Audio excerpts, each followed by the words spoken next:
Hello and welcome to the Life and Legacy program brought to you by the Merryman House Domestic Crisis Center. I'm your host today, Mary Foley, and I'm so glad that you've joined us. We've got lots of exciting things to talk about to let you know the Merryman House a little bit better, but also to help you understand our mission and how you can get involved. We're going to start this morning with a member of our board of directors. Welcome Bob Bloomingberg from Paducah Bank. Bob, how long have you been with the Merryman House? I have been on the board of the Merryman House for about a year and a half now. Probably about the same time that you came on board, I think. Actually, I think it was very close to the time that I came to the agency, and so we've been learning a lot together. Definitely. And a lot of changes have been happening for the agency. And so one of the reasons why I felt it was important for you to be here today, and you serve in what capacity on the board? I am the treasurer of the board currently. And so one of the things I felt like was really important for us to let the community kind of have a glimpse into is just the inside, I guess, workings and operations of the agency, and to understand that our agency is governed by a board of directors, men and women in the community who bring their expertise to the table to help us set mission and vision. And because of the changes in the Merryman House, I wanted to have a conversation with you as a board representative about your take on the Merryman House and why its services are important to the community. Can you talk a little bit about what brought you to the board and why you're interested? Sure, a little bit. I've been on quite a few boards since I've been in Paducah, but I think, honestly, of all the boards I've been on, this is the most important for a couple of reasons. I was kind of naive, honestly, excuse me, before I got on the board, thinking in a place like the Merryman House that is so vital to the community, that in many cases is a matter of life and death, as you well know. I kind of just assumed it was completely government funded, and then there really wouldn't be much of a need to try to reach out to the community for help from a financial standpoint. But you know, as you well know, that's not completely the case. Right. My background is in finance, accounting. I am a loan officer at Paducah Bank. We have worked diligently to do two things. One, to completely fulfill our mission, you know, as is required by our community and what our needs are. And two, we have worked to trim our expenses down as much as we possibly can and still fit that mission. Having said that, we still come up about $100,000 short every year from what the government gives us, what taxpayers give us, and what we need to fulfill our mission. So. You know, I see my role on the board as two things. One, making sure we're financially accountable to the community, that any monies that we receive, either through taxpayer support or through voluntary donations, is spent wisely, and that we track and ensure the safety of the money we receive. And then also, I feel like my role as a board member is to ensure that the staff is following all policies needed to fulfill our mission. And you know, you talk about mission, and I think sometimes that's a word that we let kind of gloss over us, you know, and we don't really give thought to the importance of the mission. And so the board sets the course for the Merryman House. And so you all just met and rehashed and re-looked at and re-examined where the Merryman House is going, which is your due diligence and what you want to begin to make sure that this community is receiving. And so I'd like to just read you the mission statement, and I just kind of want to hear just your thought as just a human being, a community member on the mission set and set before us. It says, the Merryman House Domestic Crisis Center is committed to saving, building, and changing the lives of people affected by domestic violence. Sure, and we tried to simplify our mission statement. First and foremost, saving lives. You know, we obviously can't mention any specific cases on here, but as you well know, there are many times where it truly is a matter of life and death. That you know, I think the statistics thrown around a lot that 1 in 4 women is a victim of domestic violence, and in many cases that becomes so severe that people literally have no safe place to go, that they are in fear for their lives and the lives of their children. So we offer a secure, safe, private facility where people can come and try to get their lives back together, and we help them in doing that. But first and foremost, we have to find a safe place for them. Building lives, we offer you know, education. We offer them help in receiving, you know, any government benefits they're entitled to. We offer job training, family training, things like that. Just a wide variety of programming. Wide variety of things. And we hope, right, that then after they come to us, that they don't come to us in the same, they don't leave us rather in the same way that they came to us, that there is a life change that happens. And so sometimes it's a shorter period, sometimes it's a longer period of time. But when I was getting ready for this show this morning and thinking about sitting down and talking with you and sort of reflecting on our partnership, right, to go forth and carry out such a large mission, I was kind of brought back to the board's philosophy statement, which you all just redid as well. And it says, we believe that everyone has the fundamental right to live a life free of violence and that every home should be a safe home. Why is that important to you?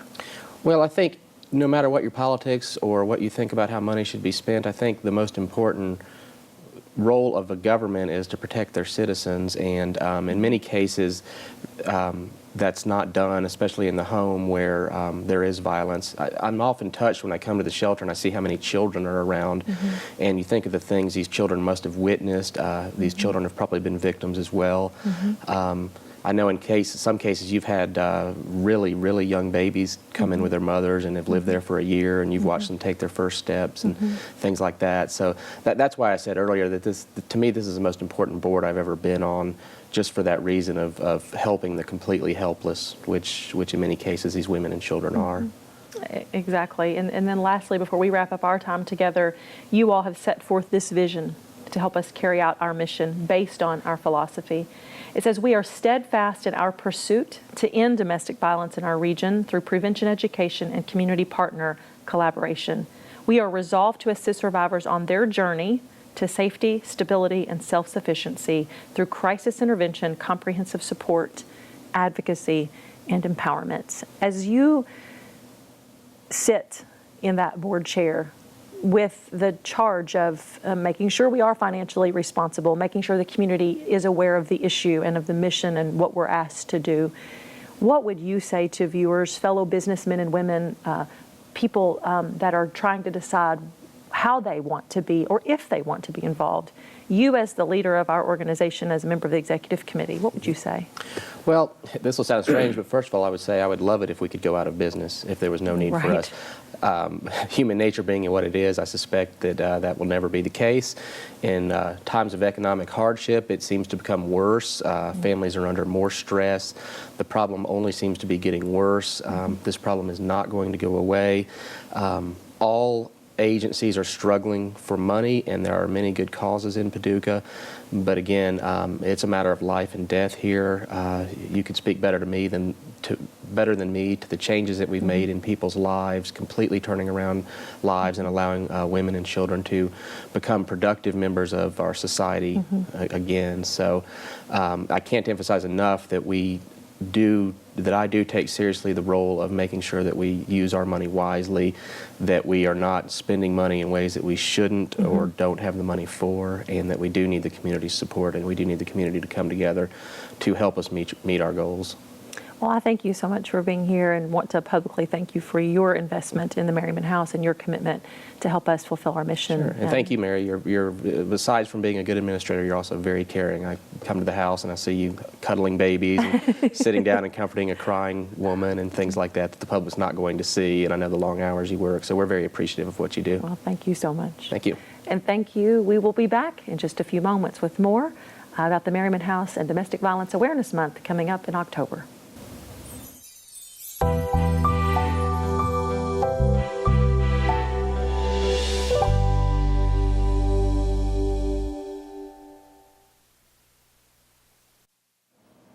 Welcome back to the Life and Legacy program brought to you by the Merryman House Domestic Crisis Center. October is Domestic Violence Awareness Month, and the Merryman House is committed to saving, building, and changing lives so that we can help those that we work with build a lasting life and legacy. And so we welcome you to our program today and welcome our guest. Welcome Greta and Janet. Both of you work for the Merryman House. I'm going to let you take just a minute to tell the viewers what you do there, and then we're going to get into the exciting things we have for this segment. Well, Mary, I'm Director of Finance and Development. I've been there since last November, so a little over 7 months, and just in charge of all of the daily finance activities that go on, and then our new development team that we've just created. Wonderful. Welcome, Greta. I'm Janet. I'm a food specialist and on the development team, and I've been at Merryman House for 5 years now, and I started out small, but now Now we keep you busier than you'd like to be. Very busy. And for folks that might be tuning in and thinking, no, wait a minute, why do they have a food specialist? We're a 24-hour emergency shelter, and we provide meals to our residents and You are probably their most favorite staff person for all of your good cooking. So welcome to the program. Thank you. Well, we've talked about how to invest the time today around Domestic Violence Awareness Month. And did we talk about statistics? And did we talk about the scope of the problem? And where we landed was that the Merryman House has been around since 1978, but the face of the Merryman House, the mission of the Merryman House, while the mission remains the same, there have been a lot of changes. So one of the things that we are most excited about for October is the idea that there is now a development team at the Merryman House. And I'd like for you to talk to the viewer about that because it directly correlates with how the different ways they can get involved. Mm-hmm. So Greta, you are the Director of Finance and Development. Could you talk to us about the development team and just what that even means and what has gone into that process? Yeah, well, we had learned some information a little while ago that to have a healthy and stable nonprofit organization, that 80% of your revenue should come from private donors. Mm-hmm. Currently, 80% of ours comes from federal, local, and state funding, mm-hmm. which is not stable, if you just look at the ups and downs of the economy. Right. So based on that knowledge, we decided it would be in our best interest to create a development team so that we can change the direction of the Merryman House and become more stable and healthy organization. And so that development team consists of me, and you, and you. Jan. So we are the team. But tell me, as the director, why do you think it is important for people to invest in saving, building, and changing lives? Well, it's important because of just the lives that are affected. Mm-hmm. And coming up on October, which is Awareness Month, that the statistic is that 1 in 4 women are victims of domestic violence, which is just overwhelming. Mm-hmm. And just since I've been at the shelter, we stay full. Mm-hmm. It's just overwhelming the number of victims that are in our area. Mm-hmm. Right. And so we sort of felt, along with the board, that the mission needed to be sharpened, right? So saving, building, changing lives. We felt like encapsulated better what we do on the crisis intervention end, on the actual intervention, and then sort of that change piece where we hope to then end the cycle of violence and put people back on track. Mm-hmm. And so, Janet, one of the reasons why you were asked to be a part of the development team is the passion that you carry around this work and your sort of just non-shy way of saying, hey, everybody's got a role to play. Everybody's got a part to play. What's going to be yours and how can we get you connected? Can you talk to me about your connection to this issue and how you came to the place to understand everybody has a place? Okay, when I first started at the Merryman House, I was just cooking, and that's all I cared about. I just wanted to make some extra money, and I had no passion, mm-hmm. didn't want to be involved, didn't want to talk to the clients or anything like that. I think that was because I had a sister that was killed by her boyfriend, ex-boyfriend, and I guess I just put out of my mind about domestic violence. Mm-hmm. She was in a domestic violence situation. She had gotten out, she thought, but he ended up killing her. And then as time went on, I guess I could finally come to grips with that. So now I feel like it's important that everyone get involved in trying to save a life. Some people that are out there, they think that they are safe but just because they leave the person, but that's not always the case. Mm-hmm. I think Merryman House provides a place for people to go, to be safe, mm-hmm. and then learn how to stay safe once they leave.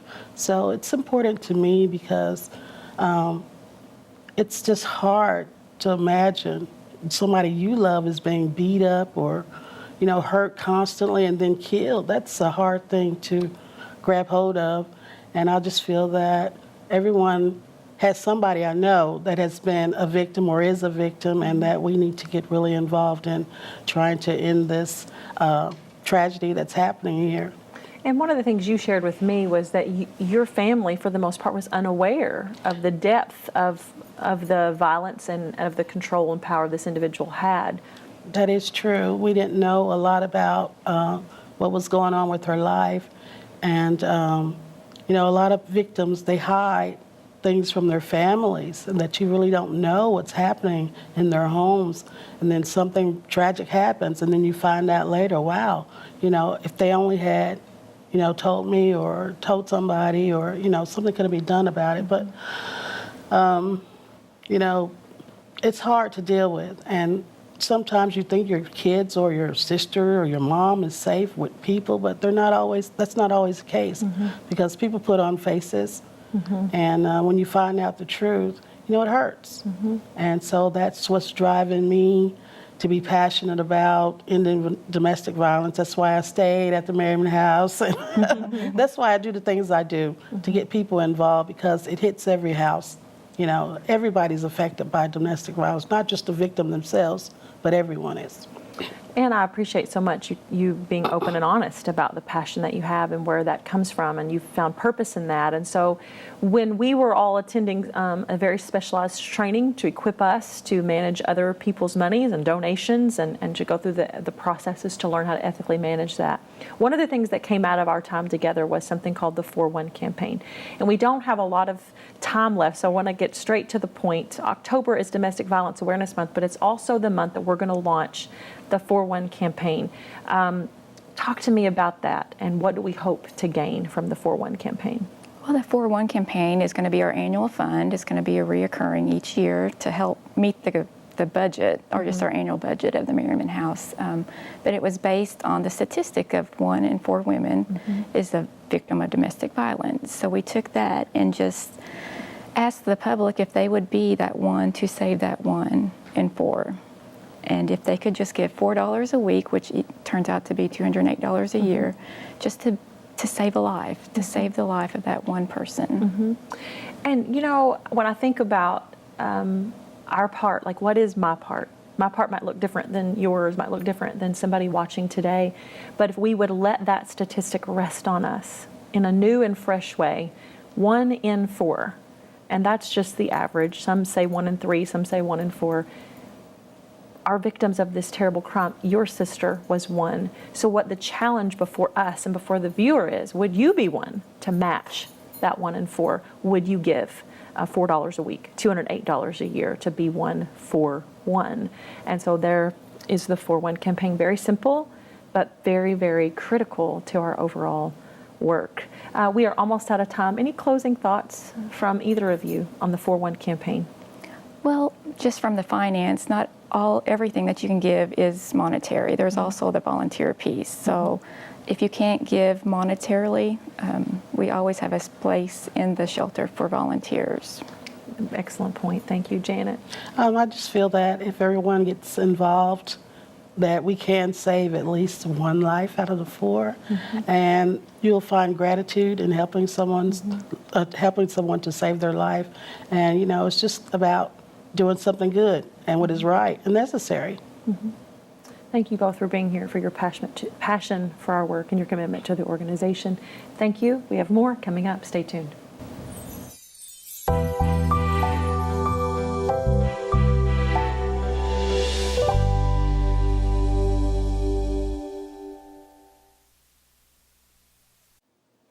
Welcome back to the Life and Legacy program, brought to you by the Merryman House Domestic Crisis Center. October is Domestic Violence Awareness Month, and so we've been spending some time today talking about the Merryman House and the work that it does in the field of domestic violence. And now I'd like to welcome Abigail French as our guest today. Abigail, just tell us who you are and what you do before we jump in today. My name is Abigail French, and I'm the new director of the Women's Center at Murray State University. This is my first year as the permanent director. I was the interim director last year. So you had some time to get your feet wet as much as you can, I'm sure, in that position. But I thank you so much for being on the program today. And gosh, I wanted to reach out to you and bring you on the program because I think that the issue of domestic violence, while it affects all ages, while it affects both genders, what we do know is that the highest risk for that acute sort of incident is ages 18 to 24, which lands right smack dab in many folks' college years. And so I thought it would be appropriate to talk with you about what you see, the issue of domestic violence, the scope of the problem, and then, of course, you have an event coming up we'd like to talk about as well. So let's just get started. You've been there about a year. Is domestic violence real? Does it happen? And does it happen on college campuses? Absolutely. And I think one of the biggest responsibilities that we have as the Women's Center is to educate our campus about what domestic violence is, because it is very real, and so many of our, not only our students, but our faculty and our staff are just unaware of what domestic violence is and what it looks like. And so for a lot of people, they come into our, center, and they're seeing things that are wrong. They think it's a problem, but they're not sure. And so often they're just very shocked to find out that it is actually domestic violence. And so one of our biggest responsibilities as a center is to just educate people, to make them aware of what domestic violence is and what is unhealthy versus healthy in a relationship. And when students come to your center, what types of services might they be able to receive? We offer a variety of services. We have a lot of information. We'll sit down with students. We'll go through different resources that we have on hand, such as brochures and things like that, and kind of educate them, give them a little bit of an awareness. A lot of times they're not interested in counseling, but we do offer them that service, if they would like to begin counseling or if they would like to see somebody outside of the campus to hook them up with Merryman House or another counseling agency. And so we try to get them connected in that way. They're not always interested, but we also provide them resources for the Merryman House and for other agencies in our community, depending on the issue, that can help them with advocacy services and things like that. I'm always just stunned, even now still. I hear something on the news and someone has been murdered or there's a suicide, homicide, and boy, 9 times out of 10, we trace it right back to domestic violence. And so I think we're really good at spotting that and then almost acting shocked that it happened. But there are so many steps sometimes before that ever happens. Where do you most often find students when they come to you? Are they really close to this lethality place, or are they back here somewhere? I think a lot of times the first time we're introduced to a situation is through friends or faculty or staff who are concerned. And so we kind of get a view, their view of the situation, and they're seeing things like isolation and withdrawing from friends and withdrawing from family. A lot of times we'll have parents call us. You say, my daughter or my son is withdrawn and I'm concerned about this relationship. So we tend to get sort of that third-party perspective a lot of times first. And then we try to reach out to the student or have the student come in. And a lot of times it's in the beginning stages. We really do see them on the front end of it a lot of times, and they're just unaware of what the warning signs are. And so going through and talking about,